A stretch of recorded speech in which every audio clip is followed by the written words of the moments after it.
Well, after having seen the suffering of the civilian population in northern Uganda, I'm appalled, frankly. It's a moral outrage to see thousands of children that have been abducted, that are maltreated, that are going through the most horrendous torture by the rebel movement, and also the same groups now being neglected to some extent by the whole international community. I cannot find any other part of the world having an emergency on the scale of Uganda with so little international attention.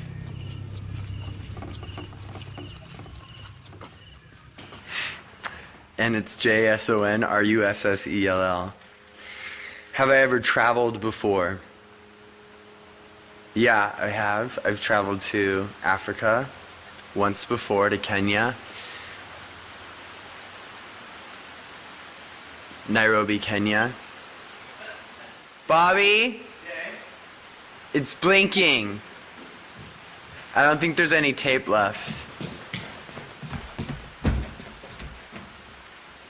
It's blinking red.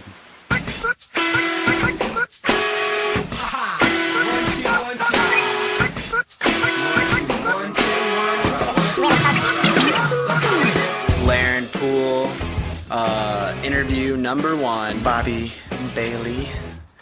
That's Bobby. My name is Jason Russell, and have you ever traveled before, and where? No, I've never traveled before anywhere significant outside the States besides Mexico. With Laren, I know that he hasn't even really gotten out of the country very much either. it's so awkward here. It's seriously awkward. Media shapes the way we view our life. What you see in magazines, what you see on the TV screen, what you see in the movie theater is what you know about life. So in a sense, media is life. So we are naive kids that haven't traveled a lot, and we are going to Sudan. I think it will be fun. I do. I'm not about fun as much as I am like deep, rich meaning. Bobby is Bobby. We all put up these walls and these boundaries. So media is, it defines our life. So it is obvious choice to 3 kids who want to tell to find the truth. I mean, how? Fare thee well. Well, I'm not dating anyone. I don't have a girlfriend. But I really feel like it's going to be a rude awakening for Bobby and for Laren. It's got to be an adventure.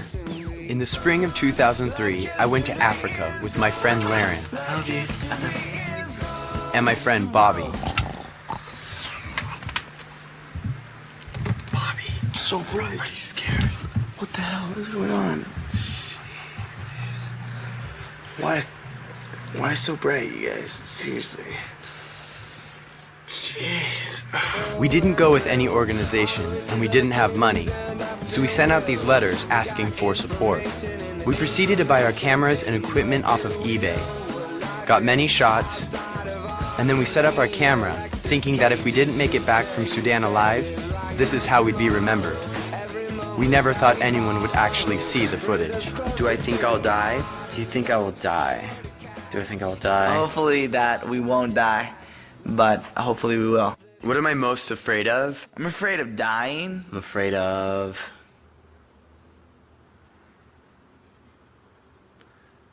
people seeing this movie and maybe thinking differently of me, because I'm still the same person that they've always known. Colin Powell has been quoted as saying, "There is no greater tragedy on earth today as the one that is unfolding in the Sudan." He says this because over 2 million have died, and 5 million have fled the country because of the 20-year-long war between the North and the South. The Southern Sudanese have experienced a Holocaust unlike any other since World War II. I had discovered this information a little over a year ago, and promptly afterwards decided to go to Sudan, wanting to document this hidden Holocaust and understand the repercussions of such a war as this. I also learned that because of the danger of the war, no one was permitted to fly into southern Sudan. But we decided to go, so we prepared for the worst. You're going for a reason. I mean, you are going to do, see how other how bad it is, and to share that with other people. And I think that in itself is something that is worthwhile and that you can bring back to those of us that don't know how bad it is. Then I get sad again. I love you too. I know. It's just not easy. My heart's beating, but it's good. We left the day the war in Iraq started.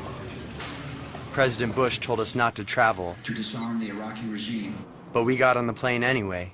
None of us knew what we were doing. We'd never made a documentary before. We just opened our lens wide and tried to capture any stories along our way to Sudan. It is on.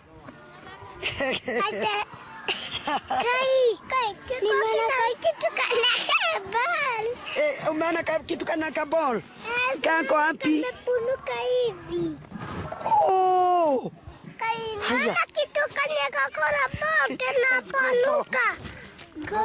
We arrived in Kenya and immediately started documenting a woman named Mama Sapora, who single-handedly started an orphanage called Huruma. I have my dream. She has over 100 children. She invited us to one of the Sunday services without informing us that it's customary in Africa for guests to introduce themselves.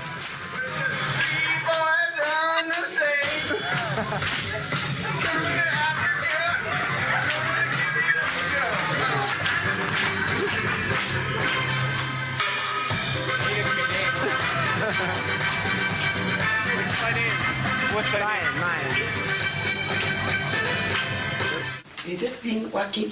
Most children at Huruma were there because the AIDS epidemic had killed their parents. So we stay with these children. They slept 4 to a bed and were often fed just once a day.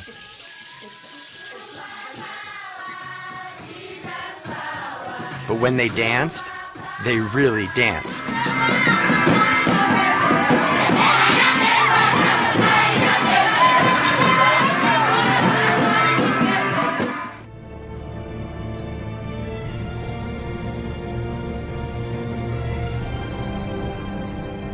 We left Kenya and headed to the country we had set out to explore and conquer, Sudan. We came to this country as naive travelers, but we were determined to face the danger head-on and leave as warriors. After a treacherous journey, we finally arrived in Sudan, on top of the Nuba Mountains. And with it came a shocking 130-degree heat. And right from the start, we could tell this was not the adventure we had expected. There wasn't much to do. I'm just trying to get the most depressing shot ever.